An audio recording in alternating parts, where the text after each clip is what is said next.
Good morning, good afternoon, good evening, children. This is the first online class for class 7. I hope you will like it. All of you are at home as a lockdown. लेकिन मैं आप लोगों को कहना चाहती हूँ, इस lockdown के दौरान आप लोगों ने बहुत कुछ सीखा होगा। प्रकृति ने हमें बहुत कुछ सिखाया है। हम लोग सब घर में बैठे हैं, घर में बंद है, फिर भी हम लोगों को कुछ ना कुछ करने के लिए मन जाता है। अब ये कुछ ना कुछ करने की मन जो हमें धीरे धीरे आलस्य बना रहे हैं घर में रह कर, उससे प्रकृति ने बहुत कुछ सिखाया है। जैसे कि बच्चे, जब आप लोग सुबह उठकर अपने प्रकृति को देखते हैं, अपने वातावरण को देखते हैं, चारों तरफ सूर्य हमेशा समय पर उगते हैं, हमेशा चिड़िया सुबह सुबह चिड़चिड़ाते हैं, आप लोग चहचहाते हैं। आप लोगों ने सुना होगा, कभी भी वातावरण अपने काम करने के लिए भूलते नहीं हैं। तो हमें आलस्य नहीं बनना है। इसी से related we are going to read one poem that is absolutely related to our life at present now. ये कविता हमें सिखाएंगे कि हमें आलस्य नहीं बनना है, हमें समय पर अपना काम करना है। इस भागते हुए दुनिया में, दुनिया के इस भागते हुए जो अभी परिस्थितियां हैं, अभी तो बंद है, हम लोग घर में बंद है, लेकिन फिर भी हमें अपना काम समय पर करना है, घर पर रखकर भी समय पर करना है। प्रकृति से बहुत कुछ सीखना है। पीछे आप लोग देख रहे हैं, you have seen on this board, मैंने ये कविता यहाँ पे लिखा हुआ है ताकि आप लोगों को आसानी हो इसे समझने के लिए। और साथ में मैंने छोटा सा एक पिक्चर भी यहाँ पे बनाया है, चित्र भी बनाया है। मेरा ड्राइंग इतना अच्छा नहीं है, आप लोग जानते हैं, फिर भी I have tried it, just see it. यहाँ पे सूर्य देखा है आप लोगों ने, चिड़िया देखा है, ये बहुत कुछ कहते हैं हमको। तो लेट्स सी। और ये कविता जो मैं अभी आपको पढ़ाने के लिए जा रही हूँ, उसका नाम है इसे जगाओ, और इसको लिखा है कवि भवानी प्रसाद मिश्र जी ने। वे बहुत ही प्रसिद्ध हिंदी कवि और गांधीवाद विचार के थे, और वे दूसरे सप्त के प्रथम कवि थे। अब उन्होंने क्या लिखा है आप लोग देखें, यहाँ पे मैं कविता को पढ़ रही हूँ। जरा इस आदमी को जगाओ भाई पवन। पवन यहाँ पे हवा को कह रहे हैं। पवन मतलब हवा। अगर प्रायवाची शब्द लिखने के लिए आए पवन का, आप लोग क्या लिख सकते हैं, हवा, समीर, ये सब लिख सकते हैं। जरा इस आदमी को जगाओ भाई पवन, जरा इस आदमी को हिलाओ। यह आदमी जो सोया पड़ा है, जो सच से बेखबर है, मतलब उसे कुछ भी खबर नहीं है अपने काम के ऊपर, बेखबर, अपने काम से कोई मतलब नहीं है उनको। सपनों में खोया पड़ा है भाई पंछी। अब पंछी को कह रहे हैं, पंछी मतलब चिड़िया, चिड़िया को कह रहे हैं।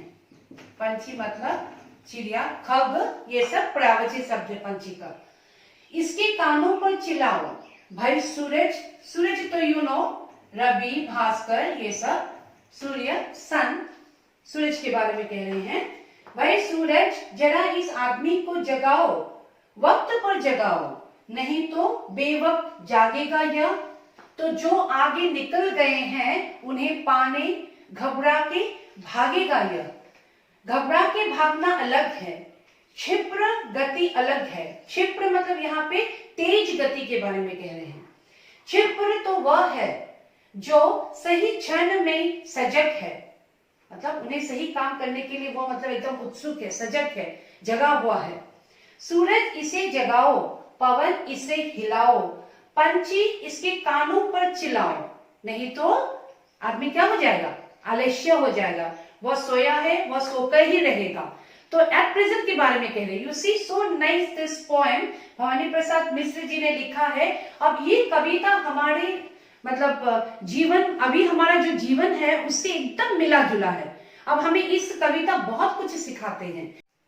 अभी वर्तमान में हम जो भी नहीं कर रहे थे, हमारा काम, दिनचर्या, उसे हमें अभी फिर से चालू करना है। मैं जानती हूँ बहुत लोग अपना अपना काम समय पर करते हैं, प्रकृति से सीखते हैं। हर समय शिक्षक शिक्षिकाएं आप लोग को बोलती रहती है कि क्या करना चाहिए, क्या नहीं करना चाहिए।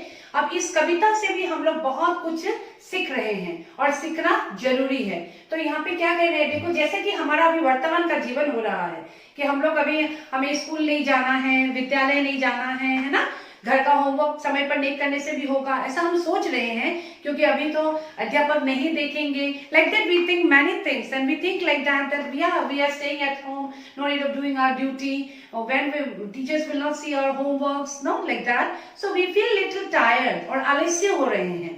तो इस समय के लिए हमें यह कविता जागरूक बनाएगी। अब देखिए तो यहाँ पे क्या कह रहे हैं, कवि कह रहे हैं कि यह आदमी, जरा इस आदमी को जगाओ। दैट मीन्स अभी हम लोग क्या कर रहे हैं, सो रहे हैं, आदमी को सोते रहने से नहीं होगा। तो कवि पवन से कह रहे हैं, हवा से कह रहे हैं कि आदमी को क्या करो, जगाओ, थोड़ा उनको क्या करो, हिला दो। यह आदमी जो सोया पड़ा है, जो सच से बेखबर है, उसे सच के बारे में कुछ पता नहीं है। अब बाहरी दुनिया में क्या हो रहा है, वर्तमान में क्या हो रहा है, हमें वर्तमान गति के साथ जाना है, ये सब से वो बेखबर है, उसे कोई मतलब नहीं है, वो सो रहा है। तो उसे कवि कह रहे हैं कि इनको क्या करो, आप जगाओ। सपनों में खोया पड़ा है, आप लोग भी जैसे सोते सोते सपना देखते हैं, सुबह उठने के लिए भूल जाते हैं, ऐसा करने से नहीं होगा। तो कवि कहना चाहते हैं कि ऐसे आदमी को आप क्या करो, समय से कह रहे हैं कि आप इनको क्या कीजिए, उठाइए। पहले हवा से कहा कि आप इस आदमी को थोड़ा हिला दीजिए। यह आदमी जो सोया पड़ा है, जो सच से बेखबर है, अपने सपनों की दुनिया में है, उसे थोड़ा क्या करो, हिला दो, उठाओ उन्हें, ऐसे कह रहे हैं, कवि का कहना है। फिर कवि कह रहे हैं, कवि पंछी के द्वारा आदमी को उठवाना चाहते हैं। जैसे कवि कह रहे हैं कि भाई पंछी, पंछी मतलब चिड़िया से कह रहे हैं कि चिड़िया अब तुम क्या करो, इस आदमी के कानों में जाकर चहचहाओ, चिल्लाओ और इन्हें क्या करो, जगाओ। फिर कवि कह रहे हैं कि सूरज के द्वारा आदमी को उठाने के लिए कह रहे हैं कि सूरज से कह रहे हैं कि जरा इस आदमी को क्या करो, जगाओ। अगर वो वक्त पर नहीं मतलब उठेगा तो वह नहीं तो बेवक्त जागेगा। अगर समय पर वह नहीं उठेगा तो वो बेवक्त जागेगा। तो सुबह सुबह हमें कौन उठाते हैं, सूर्य ही उठते हैं। सूर्य की रोशनी जब सुबह सुबह हमें बहुत सुहावना लगते हैं, तब हमें बहुत उठने के लिए मन करता है। तो इसलिए यहाँ भी कवि सूर्य को ही कह रहे कि हमें वक्त में जगाने के लिए कह रहे, क्योंकि हर समय, हर एक ही समय पर वक्त में हमेशा सूर्य उगते हैं और उसी समय हमें भी क्या करना चाहिए, उठना चाहिए। तो अगर नहीं तो वह क्या करेगा, बेवक्त जागेगा। आदमी मतलब बेवक्त जागेगा अगर सूर्य उन्हें नहीं जगाएंगे। तो कवि सूर्य से कह रहे हैं कि आदमी को क्या करो, आप जगाइए। फिर कह रहे हैं तो जो आगे निकल गए हैं उन्हें पाने घबरा के भागेगा यह। तो कवि का कहना है कि अगर आदमी समय पर नहीं जागेंगे या समय पर नहीं उठेंगे तो समय निकल जाएंगे। अब उस समय को पाने के लिए वो क्या करेंगे, घबराएंगे। क्या हो गया, मेरा तो काम नहीं हुआ। आप लोगों का भी होता है ना, वो मैंने कल होमवर्क नहीं किया, अभी क्या होगा, मुझे बहुत सारा होमवर्क करना है। तो वो समय तो चला गया, आपने समय के साथ काम नहीं किया। अब जब आप एक साथ सब कुछ करने के लिए लगेंगे तो आप क्या हो जाएंगे, घबराएंगे कि मुझे अब मैं कैसे खत्म करूंगा, अब मैं उस काम के साथ कैसे आगे बढ़ूंगा। वैसा ही मतलब यहाँ पे कवि कहना चाहते हैं कि वैसा परिस्थिति मतलब सब लोगों का होगा अगर हम समय पर नहीं उठेंगे। तो घबरा कर भागेगा वो। अब घबरा के भागना अलग है, घबरा के भागना अलग है, क्षिप्र गति अलग है। क्षिप्र मतलब तेजी से काम करना अलग है। अब क्षिप्र तो वह है, क्षिप्र मतलब उसे कहा जाता है जो सही क्षण में सजग है। अगर हमें सही वक्त पर हमने काम नहीं किया, एक बहुत अच्छी कहावत है ना, कल करे सो आज कर, आज करे सो अब, वो कहावत तो आप सब लोगों को मालूम है। तो वही कह रहे हैं कि हमें काम को समय पर करना है, जो सही क्षण है, जो सही मतलब समय पर हमें सही काम करना है, उसी समय पर करना है। वही कह रहे हैं कि जो सही क्षण में सजग है, सही समय पर हम सजग हो गए हैं कि इसी समय को हमें ये काम करना है, तो क्या हो जाएगा, हम काम को कर पाएंगे।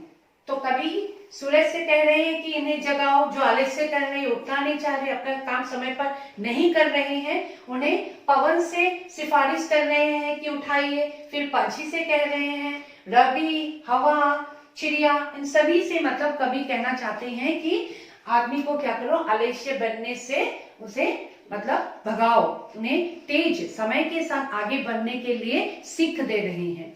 तो इस कविता से हमें बहुत अच्छी सीख मिलती है, और वह भी अभी इस महामारी के समय में हमें सोना नहीं है। आज से बच्चों आलस्य छोड़ दो।